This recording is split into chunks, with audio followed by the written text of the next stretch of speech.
ఆ బొగ్గు దొంగ ఎవరు?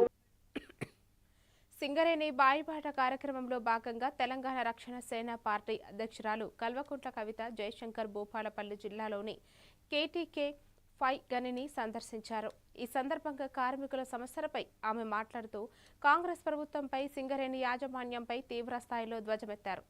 సింగరేణిలో మెడికల్ ఆన్ఫిట్ కోసం దరఖాస్తు చేసుకుని పెండింగుల్లో ఉన్న దాదాపు 1200 మంది వారసులకు వెంటనే ఉద్యోగాలు ఇవ్వాలని కవిత డిమాండ్ చేశారు. భయపడని కార్మికులు 1 నెల రోజులు టైం ఇస్తున్నామని ఆలోగా ప్రక్రియ పూర్తి చేయకపోతే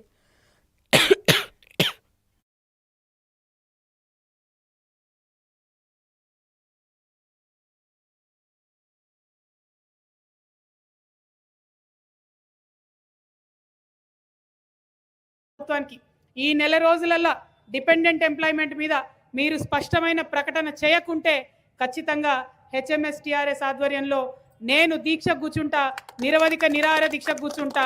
ఎందుకు ఇయ్యారో ఎట్లా ఇయ్యారో కూడా చూస్తాం. ఎందుకు ఈ మాట చెప్తా ఉన్నామంటే అనేక సార్లు అడిగినాం. 30 నెలల సమయం ఇచ్చినాం ప్రభుత్వానికి. కొత్త ప్రభుత్వం ఇంకెన్ని రోజులు కొత్తగా ఉంటుంది? ఇంకో సంవత్సరం అయితే దిగిపోయే కాడికే వస్తుంది. ఎప్పుడు చేస్తారు మరి? ఈ లోపల రిటైర్ అవుతున్న కార్మికుల ఆవేదన ఎక్కడిది? నేను ఒక పెద్ద మనిషి పాపం కండ్ల నీళ్ళు పెట్టుకుంటే చూస్తే గుండె బరువైంది. అటువంటి వాళ్ళ గోస తగిలితే ప్రభుత్వానికి మంచిది కాదు. ఎట్టి పరిస్థితులలో మీరు మెడికల్ బోర్డు పెట్టాల్సిందే. నెలకు 2 సార్లు పెట్టాలి. ఎవరు అన్ఫిట్కి పెట్టుకుంటే వాళ్ళకి అన్ఫిట్ చేయాలి. వాళ్ళ పిల్లలకి చెప్తారా, పిల్లకి చెప్తారా, ఎవరికి చెప్తే వాళ్ళకు ఉద్యోగం ఇవ్వాలి.